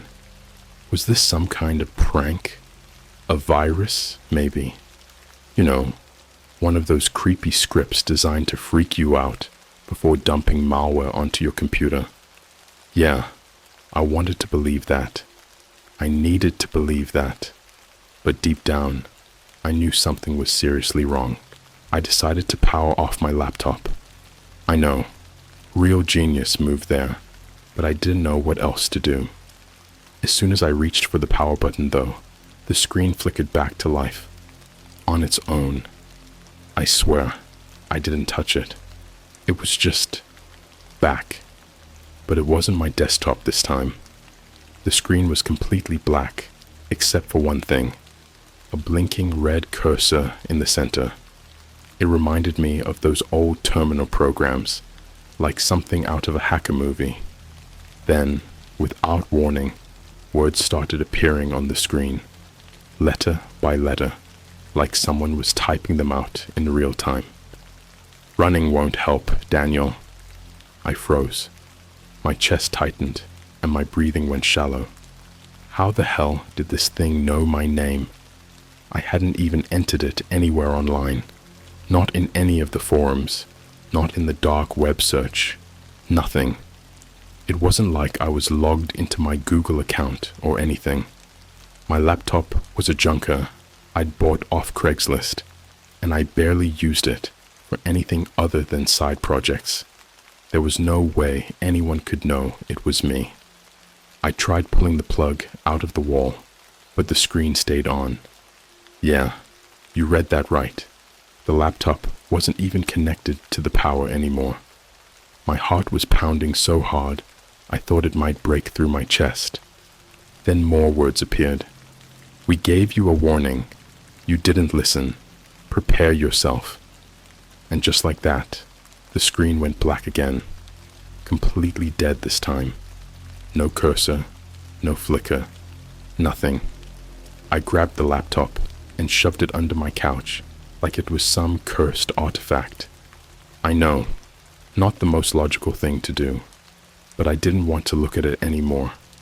I needed to get out of my apartment. I needed air. It was around 2 a.m. when I left. My neighborhood's usually dead quiet at that time, but for some reason, it felt different that night. Like the silence wasn't just silence. It was watching me. I don't know if that makes sense, but I could feel it in my bones. The streetlights were dimmer than usual, flickering like they were struggling to stay alive, and the air was heavy, like the whole block was holding its breath. I walked down to the 24-hour Starbucks on the corner.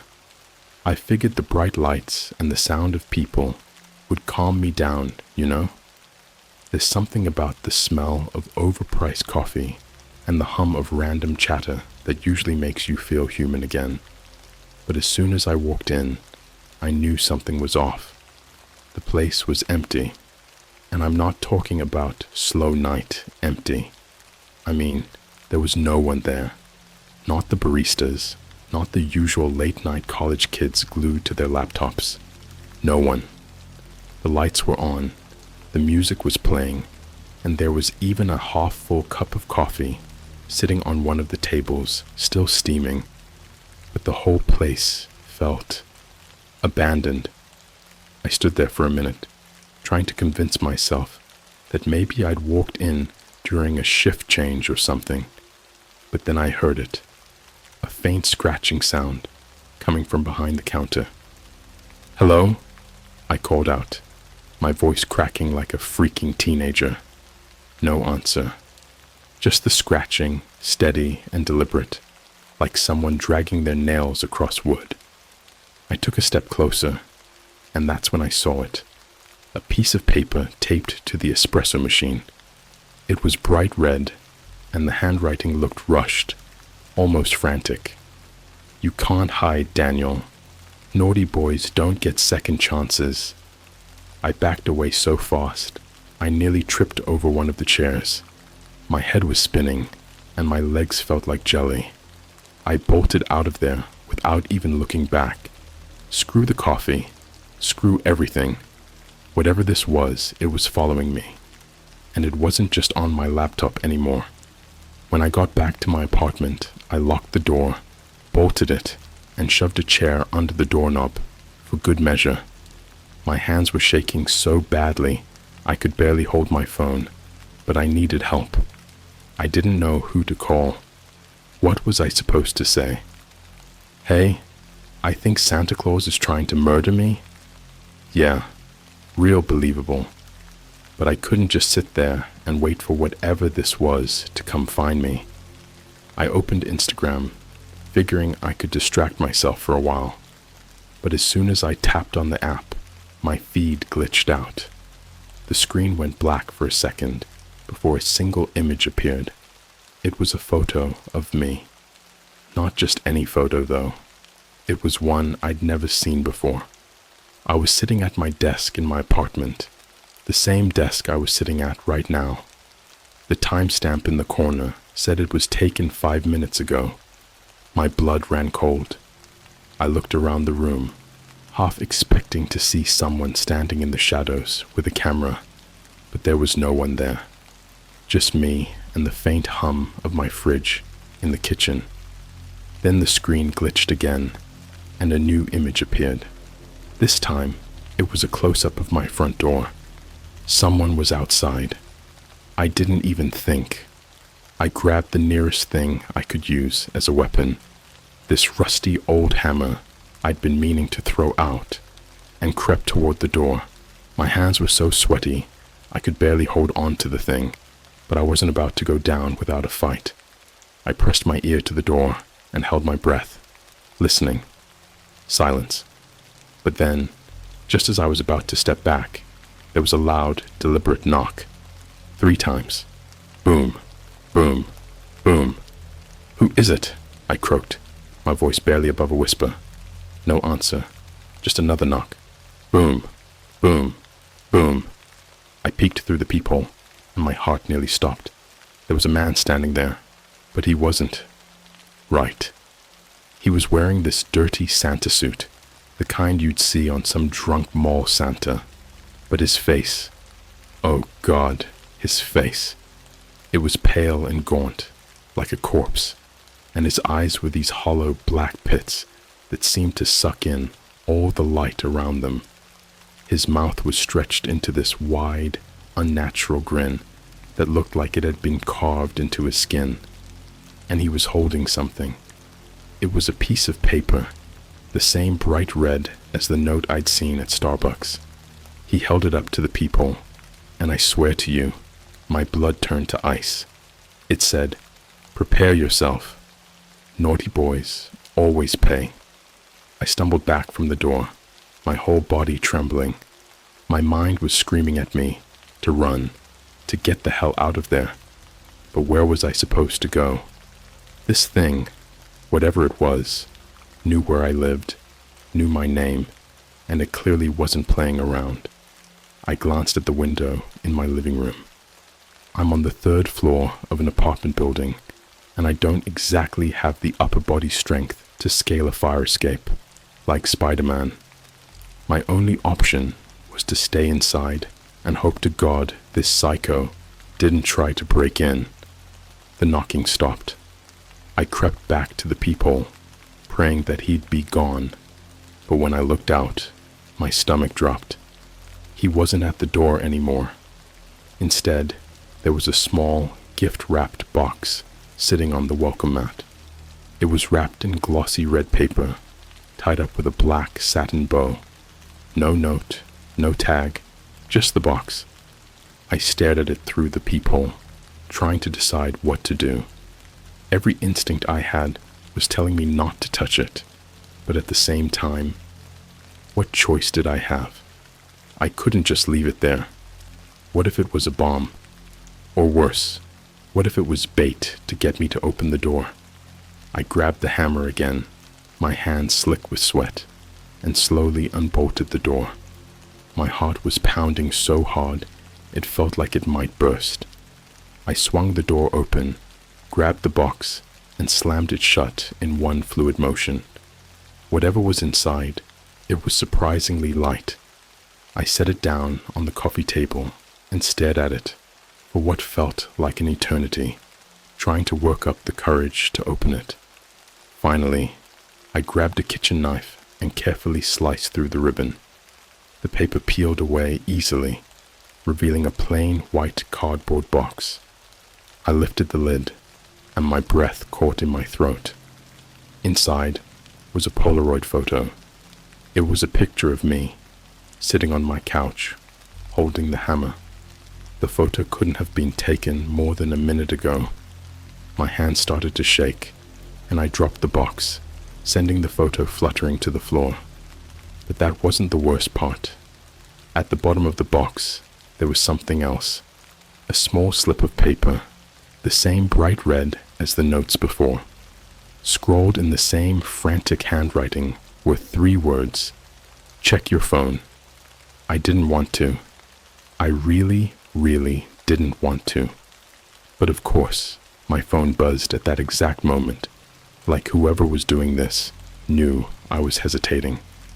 I picked it up with shaking hands and saw a notification from an unknown number. The message was a video. I tapped on it, my fingers trembling so badly I almost dropped the phone. The video started playing, and the first thing I saw was me. It was a live feed from inside my apartment, showing me sitting there on the couch, staring at my phone with wide, terrified eyes. I spun around, looking for a camera, but I couldn't see anything. It was like the walls themselves were watching me. The video zoomed in on my face, and then, in a voice that was low and distorted, like it had been run through some cheap voice modulator, I heard the words, "Naughty boys always suffer." The screen cut to black, and my phone buzzed again. Another text from the same number. "Turn around." I couldn't breathe. My lungs felt like they were filled with cement. I didn't want to turn around. I couldn't. But something in me, some primal instinct, forced my head to move. And when I did, I saw him. The man in the red suit was standing in my living room.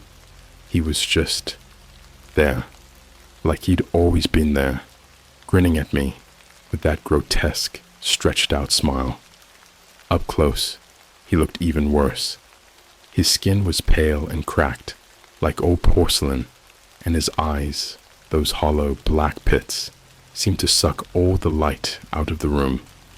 His Santa suit was filthy, stained with something dark and wet that I prayed wasn't blood. And in his gloved hand, he was holding something shiny and sharp. A knife.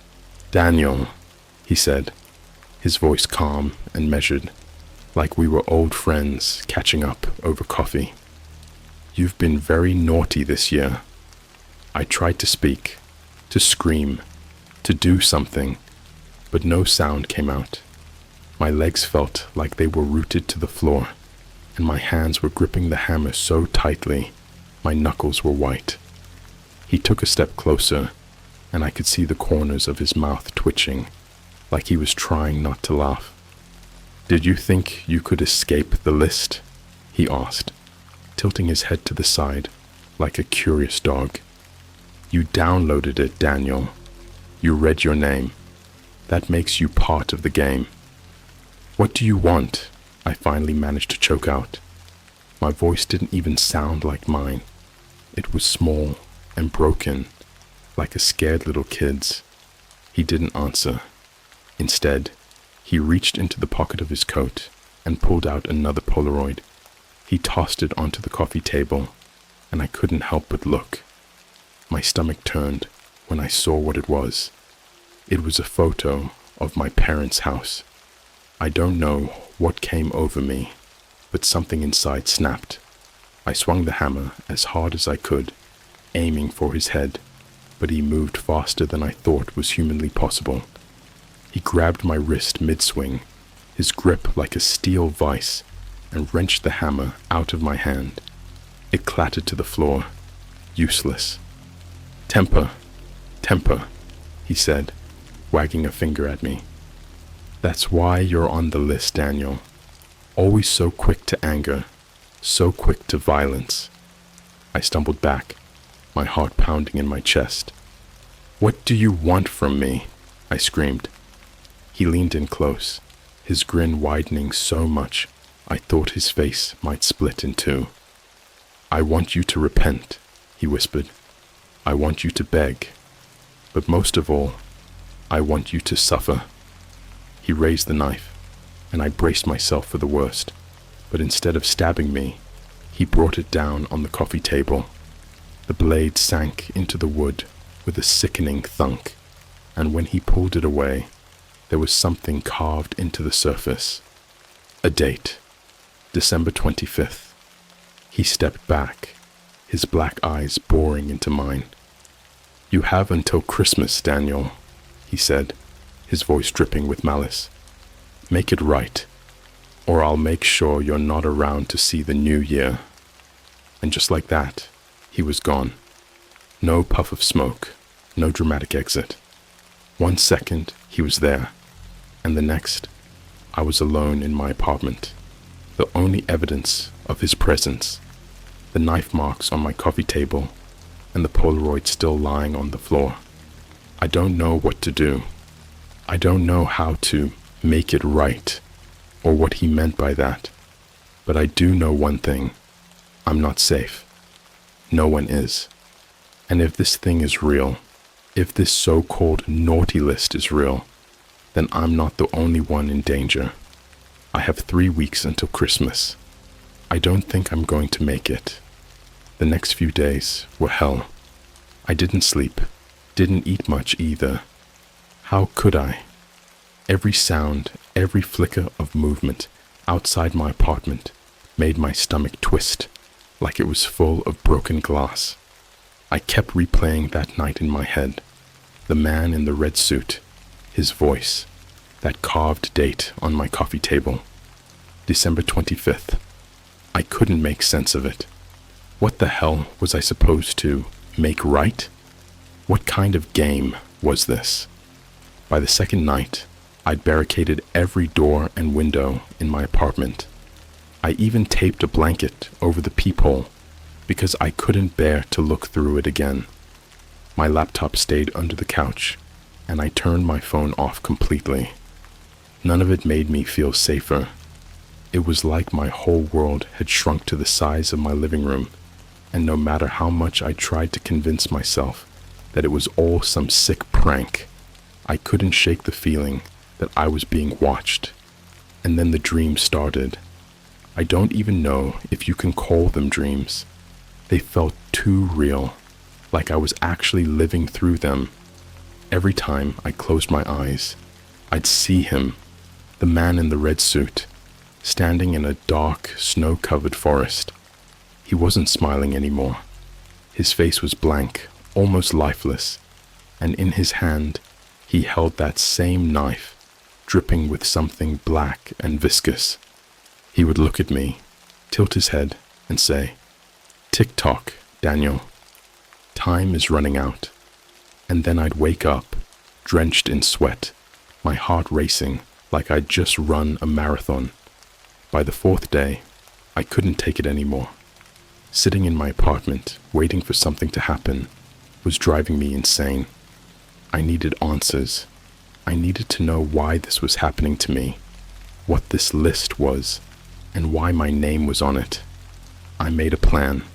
It wasn't a good one, but it was all I had. I decided to go back to where it all started, the dark web forums. Maybe someone there could tell me what the hell was going on. I dug my laptop out from under the couch, plugged it in, and powered it up. For a second, I thought it wasn't going to work. It just sat there on the boot screen, like it was thinking about whether or not to cooperate. But eventually, it loaded. I didn't even bother trying to check the file again. Just opening it last time had been enough to ruin my life. Instead, I went straight back to the forum where I'd found the link in the first place. It took me hours to track down the thread, but when I finally did, my stomach sank. The thread was gone. Well, not gone, exactly.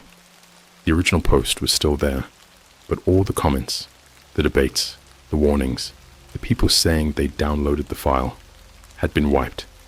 The only thing left was a single new comment from an anonymous user. Looking for help? Check the naughty ones. I stared at the screen, my heart pounding in my ears. The naughty ones. What the hell did that mean? I clicked on the username, hoping it would lead me to some kind of profile or contact info, but instead, it brought me to a different forum altogether. This one didn't have a name, just a black background with a single post pinned to the top. The title was The Naughty Ones. The post itself was a mess of jumbled text, random numbers, and broken links. But after scrolling through it for a while, I found something that made my blood run cold. It was a list. Another list. And just like the file I downloaded, it was full of names. At first, it seemed random, just a bunch of strangers with no connection to each other. But as I kept scrolling, I started recognizing some of the names. People from my hometown, old classmates, even my old boss from when I worked at that crappy fast food place in high school. And then I found her. Cynthia T, naughty for breaking his heart. Cynthia, my ex, the girl who dumped me 3 years ago after I'd caught her cheating with my roommate. I hadn't talked to her since. Hell, I'd barely even thought about her. But seeing her name there, with a note about what she'd done, made me feel like I was going to be sick. Because it wasn't just a name on a list. It was a death sentence. I tried to warn her. I really did. I called her number, but it went straight to voicemail. I sent her a message on Instagram, but she didn't respond. Finally, I gave up and drove to her house. It was nearly midnight by the time I got there, and the whole street was eerily quiet. Too quiet. Her house was dark, the curtains drawn, but her car was in the driveway, so I knew she had to be home. I pounded on the door, yelling her name, begging her to open up. Nothing. Not even a light flickered on inside. And then I heard it. A low, guttural sound, like an animal growling. It was coming from the backyard. Against every instinct in my body, I walked around the side of the house, my flashlight trembling in my hand. The growling got louder as I approached, and when I turned the corner, I saw something that will haunt me for the rest of my life. It was Cynthia, or what was left of her.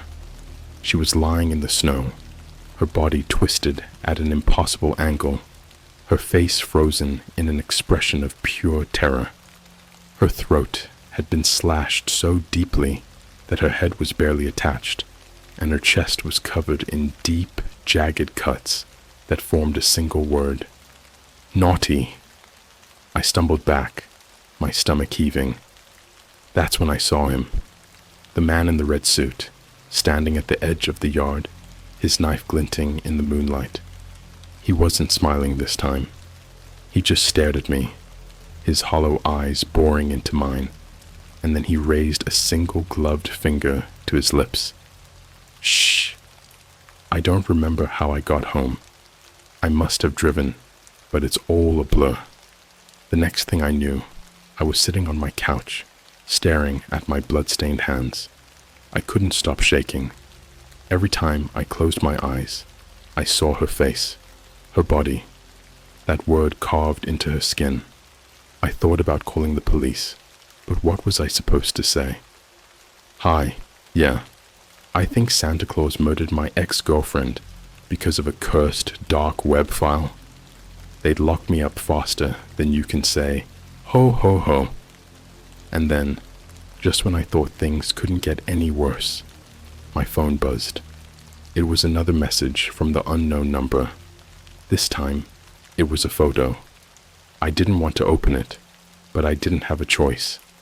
My hands were trembling so badly, I almost dropped the phone as the image loaded. It was a picture of my parents. They were tied to chairs in what looked like a dark basement. Their faces were pale, their eyes wide with terror, and standing behind them, holding that same blood-stained knife, was the man in the red suit. The caption below the photo read, "One more chance, Daniel. Make it right." I don't remember the drive to my parents' house. It was like my body was on autopilot, my mind drowning in panic.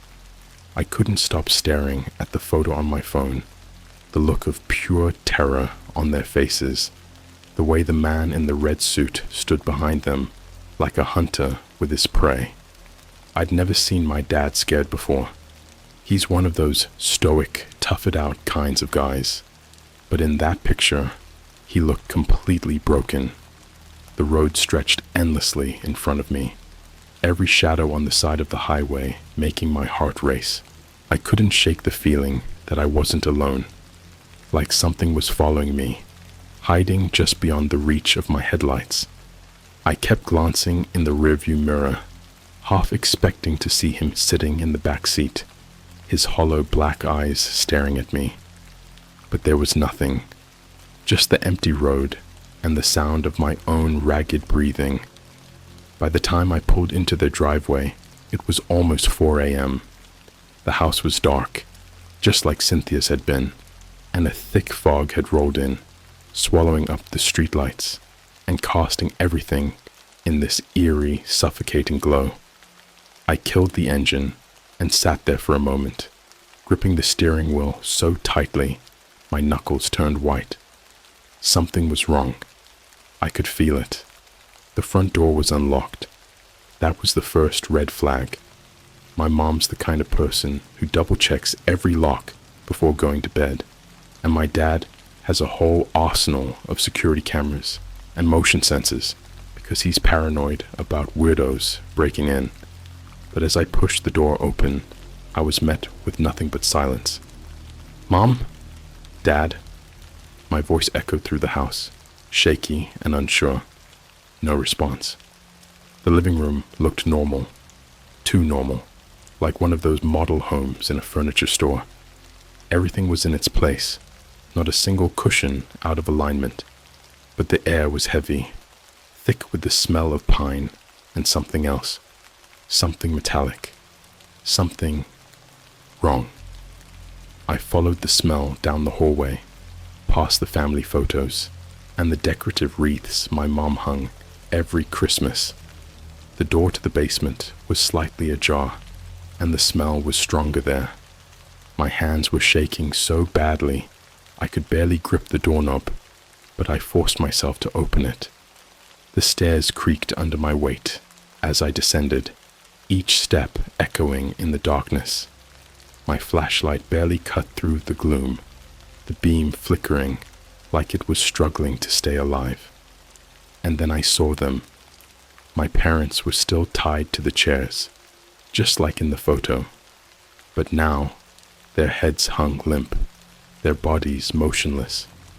My flashlight shook in my hand as I stepped closer, praying that they were just unconscious, that I wasn't too late.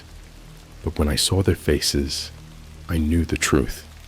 Their eyes were wide open, glassy and lifeless, their mouths frozen in silent screams. Their throats had been slit, the blood pooling around their feet, in thick black puddles, and carved into their chests, in jagged, uneven letters, was the same word I'd seen on Cynthia. Naughty! I collapsed to my knees, my stomach heaving. The smell of blood and pine sap was overwhelming, choking me, suffocating me. This couldn't be happening. This couldn't be real. My parents were gone, murdered in their own home, and it was all my fault. I was the one who downloaded the file. I was the one who brought this nightmare into their lives. And then I heard it. A slow, deliberate clap echoing through the darkness. I spun around, my flashlight flickering wildly, and there he was, the man in the red suit, standing at the bottom of the stairs, his knife gleaming in the dim light. "Bravo, Daniel," he said, his voice dripping with mockery. "You've really outdone yourself this time." I scrambled to my feet, my back pressed against the wall.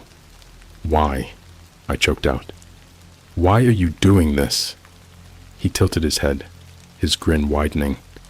"Oh, Daniel, you still don't get it, do you? This isn't about me. This is about you. You're the one who's been naughty. You're the one who's brought pain and misery to everyone around you. I'm just here to deliver the consequences." "What the hell are you talking about?" I shouted, my voice cracking. "I didn't kill anyone. I didn't—" "Didn't you?" he interrupted, taking a step closer. "Cynthia, your parents. How many more people have to suffer because of your selfishness, because of your anger?